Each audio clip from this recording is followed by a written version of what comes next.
Bonjour et bienvenue, c'est Darius de DK Astronomie, la chaîne de l'astronomie pratique où on parle de la pratique de l'astronomie et de l'astrophotographie. Aujourd'hui, je vais vous présenter mon instrument préféré.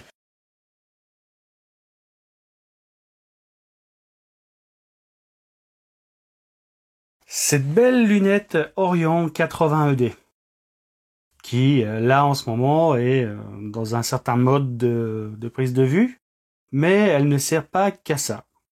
Et donc tout ça, on verra juste après le générique.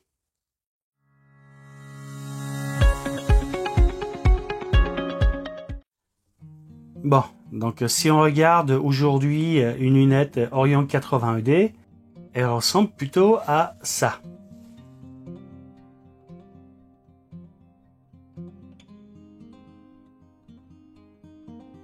Alors évidemment, quand on voit ça, on se dit qu'elle n'a plus rien à voir avec la lunette d'origine. Et pour cause, c'est un ancien modèle. Alors là, je vais la remettre en mode normal. Bon, donc la voici en mode visuel. Enfin, pour l'observation visuelle. Donc on a l'Orion 80 ED avec son porte-oculaire Dual Speed. Donc c'est un Crawford qui est démultiplié. Et pour l'astrophoto, pour des raisons de commodité, je l'ai équipé d'un focuseur électronique. Ça, on aura l'occasion d'en parler dans un autre épisode que j'avais déjà tourné il y a un an, avec le déballage et le montage de ce EAF. Donc ça, voilà, ça sortira un peu plus tard dans l'année. Et ici, on voit donc un bloc renvoi coudé et oculaire qui est en 2 pouces. C'est pas forcément justifié avec cet oculaire là, car c'est un Baader Zoom Hyperion. En fait, le point d'entrée de cet oculaire, même s'il existe avec cette jupe en 2 pouces, on a bien une entrée dans l'oculaire qui est en 1 pouce 1 quart. Mais pour d'autres oculaires, ça peut être très pratique d'être en 2 pouces. Donc, si je veux l'utiliser avec cet oculaire là, donc là, je lui ai juste enlevé la jupe en 2 pouces et on voit bien que le point d'entrée est en 1 pouce 1 quart. Par contre, si on veut utiliser des oculaires un peu plus grands pour avoir une sensation d'immersion dans l'espace, et bien comme je l'ai déjà dit dans cet épisode-là,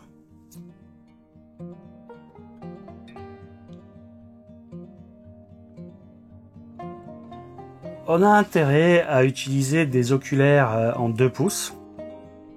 Donc celui-ci, voilà, je lui ai monté dessus un filtre contre la pollution lumineuse.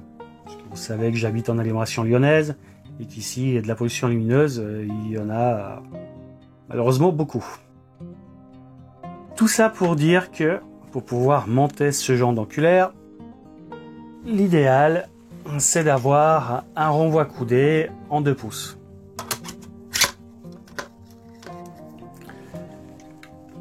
Et là, quand on regarde dans l'œilleton, on a l'impression d'y être dans l'espace. Autre petite chose, donc pourquoi j'ai remplacé le renvoi coudé d'origine. Bon, déjà, je l'ai eu la lunette sans le renvoi coudé. C'est une lunette que j'ai achetée d'occasion.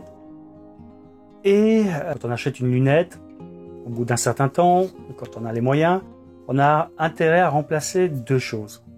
Premièrement, l'oculaire et deuxièmement, le renvoi coudé. Les renvois coudés d'origine sont de très piètre qualité. En général, ils coûtent 10-15 euros.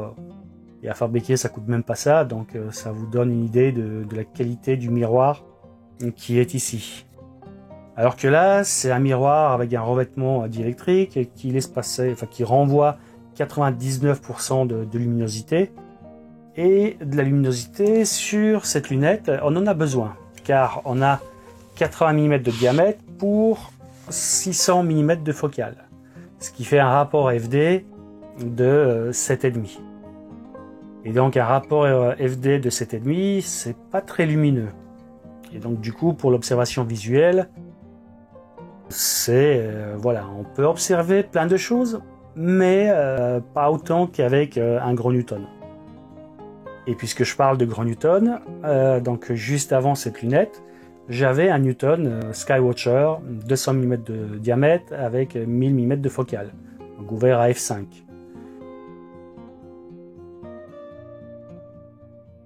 Quand j'ai vendu mon Newton, j'ai pris ça à la place. Et j'en suis extrêmement content. Donc je reviendrai plus tard sur ce choix. Et clairement, à choisir entre les deux, je préfère largement cette lunette. Donc plus tard, je détaillerai pourquoi. Alors, autre petite chose, si on la regarde, on a ce magnifique revêtement en carbone. Et je dis bien revêtement. Elle n'est pas en carbone. Elle existe en version carbone, mais ce n'est pas le cas de celle-là. Donc la version carbone, c'est celle-là.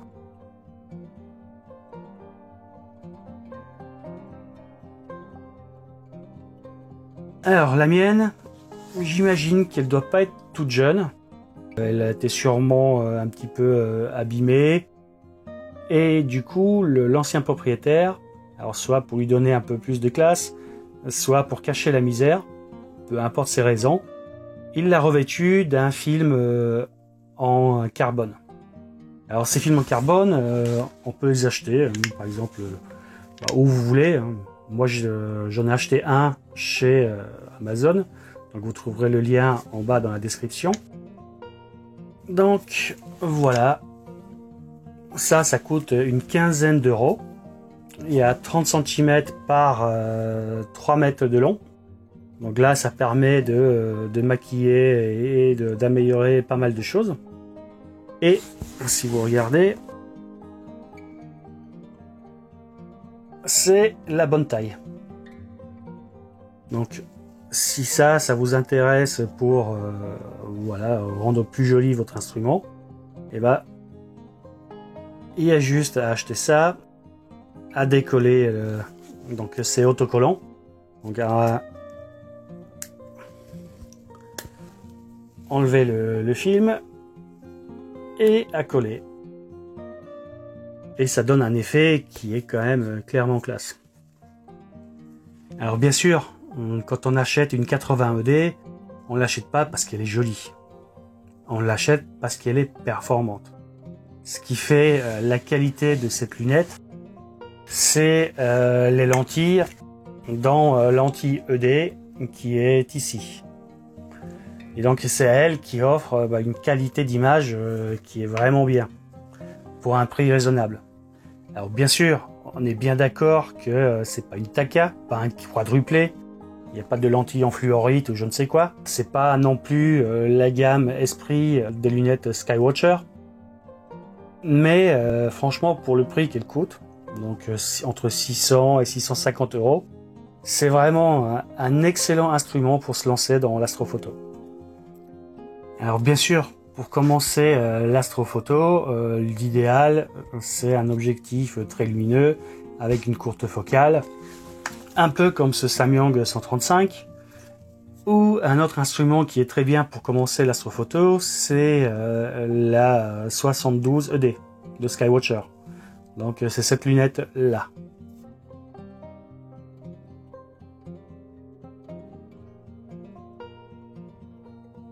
Bien sûr, elle existe chez d'autres fabricants. Voilà, j'ai pas d'action chez Skywatcher. Ceci étant dit, à choisir entre donc les nouvelles lunettes 80 ED Orion qui ne sont pas carbone, donc la version standard, cette version là,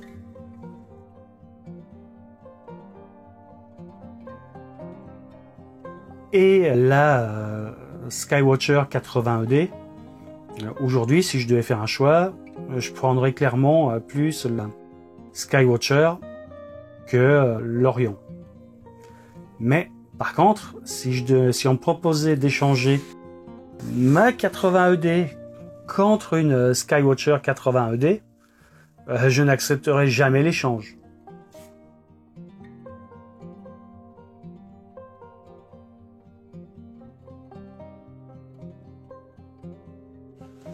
Alors, vous vous demandez donc pourquoi je ne recommande pas aujourd'hui les Orion d'aujourd'hui et pourquoi j'échangerai jamais mon Orion contre une Skywatcher. Et ben la réponse, elle est... alors il y a deux réponses. La mienne, côté optique, je sais ce qu'elle vaut. Quand on regarde les lives que j'ai réussi à faire en planétaire, et donc dans la configuration planétaire que j'ai montré en début de l'épisode, donc ce live là,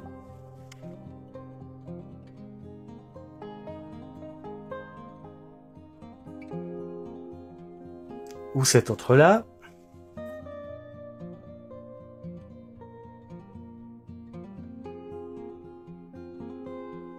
et ben on voit que d'un tout petit tube qui n'est pas du tout fait pour l'astrophoto planétaire, on arrive quand même à des résultats excellents. Et ça montre bien que sa qualité optique est vraiment exceptionnelle. Pour les planètes, pour avoir de la résolution, on a besoin d'un maximum de diamètre. Et là, on est sur un diamètre rikiki, 80 mm. Et à un tarif tout à fait abordable. Entre 600 et 660 euros, selon qu'on prend une Orion ou une Skywatcher. Et donc pourquoi la Skywatcher coûte plus cher?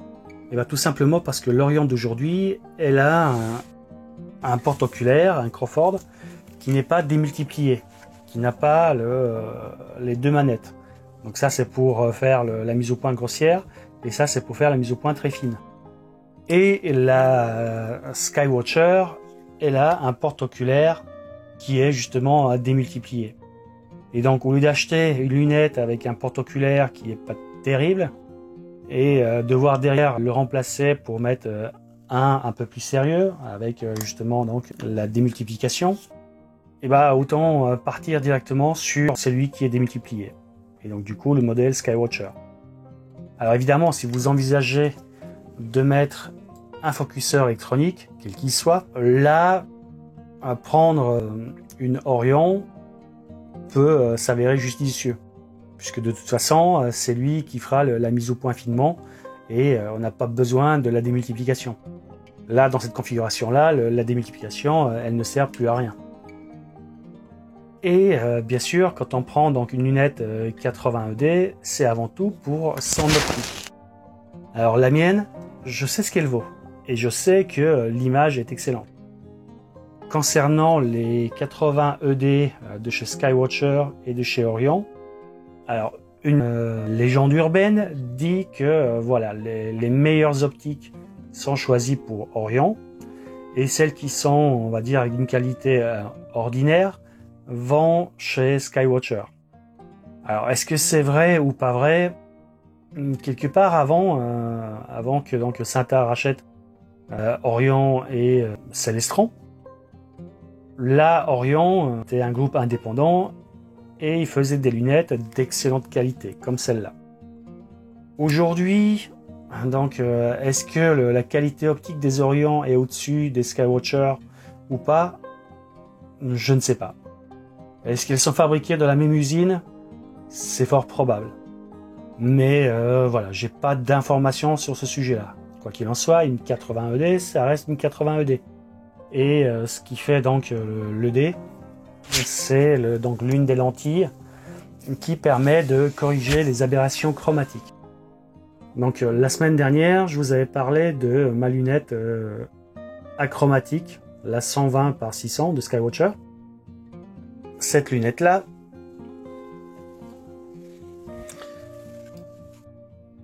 qui elle a aussi un porte-oculaire démultiplié. La Skywatcher 120 achromatique présente des aberrations chromatiques qui donnent ce genre d'image là.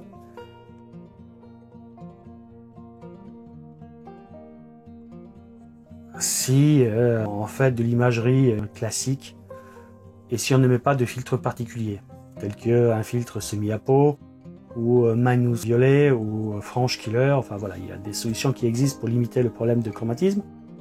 Mais si on ne met pas ces filtres-là, on a des photos qui ressemblent à ça. Alors que sur une 80 ED, les images, elles ressemblent à ça.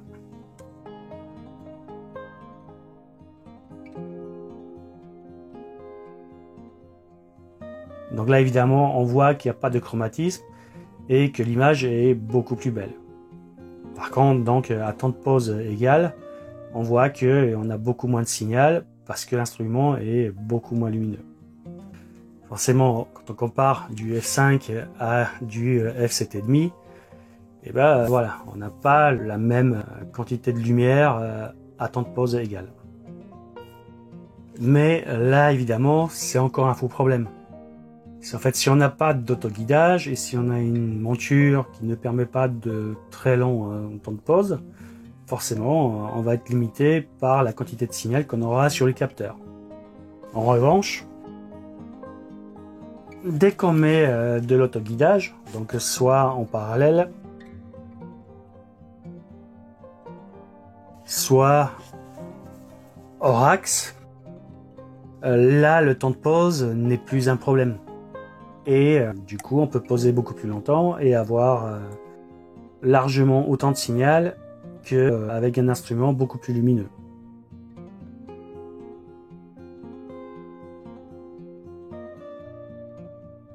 C'est juste une question de patience et de temps. Il faudra poser plus longtemps. Bon, et donc vous l'aurez compris, même si on peut faire du visuel avec cet instrument, elle est avant tout dédiée à l'astrophoto. Et plus particulièrement à l'astrophoto du ciel profond. Au début, si vous voulez vous attaquer à des cibles qui sont vraiment énormes, comme par exemple les dentelles du Cygne,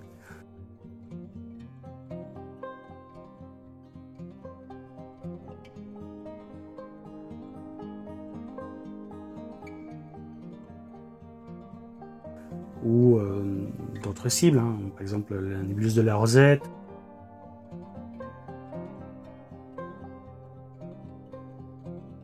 tout un tas d'objets qui sont très grands, et ben pour pouvoir les faire entrer un peu plus facilement dans le champ de la caméra ou de l'appareil photo, ce qui est bon d'utiliser, c'est un réducteur de focale.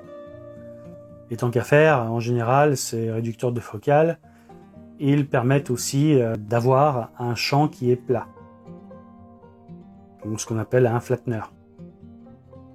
Donc si sur une lunette 80 ED en bordure de champ, on aura des étoiles qui seront légèrement déformées. Et donc pour éviter ce problème, les correcteurs de champ, qui généralement font aussi donc une réduction de focale, eux, ils permettent de résoudre ce problème.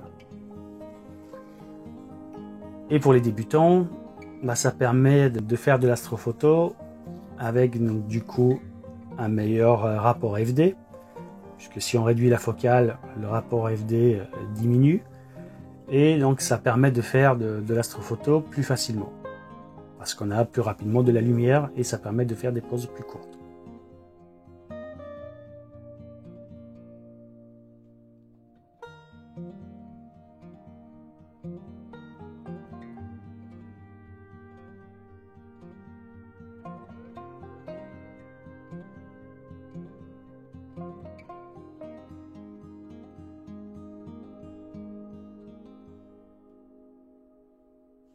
Donc sur ce, je vous dis à bientôt, bon ciel. Si vous n'êtes pas abonné, abonnez-vous. Et puis je vous dis à bientôt pour de nouveaux épisodes. À plus, ciao.